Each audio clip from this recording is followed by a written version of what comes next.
2024 Indonesia kembali ke tanah air. Di Paralimpiade tahun ini, Indonesia menempati peringkat 50 di klasemen akhir medali dengan 14 medali. Para atlet Paralimpiade 2024 tiba kembali di tanah air melalui Bandara Soekarno-Hatta pada Selasa sore. Di event olahraga untuk disabilitas terbesar dunia ini, Indonesia berakhir di peringkat 50 dengan 14 medali, yaitu 1 emas, 8 perak, dan 5 perunggu.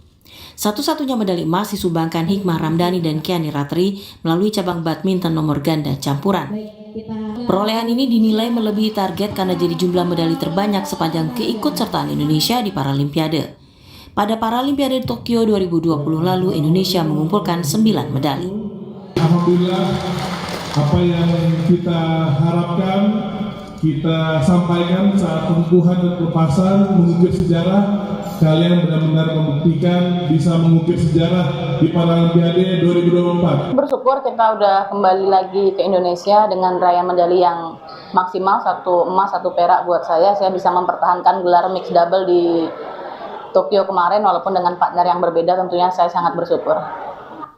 Dengan prestasi ini, Menteri Pemuda dan Olahraga yakin ini akan jadi awal prestasi-prestasi selanjutnya untuk Indonesia di ajang Paralimpiade.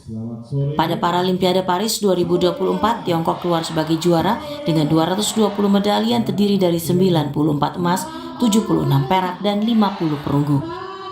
Eka Marlupi, Kompas TV, Tangerang.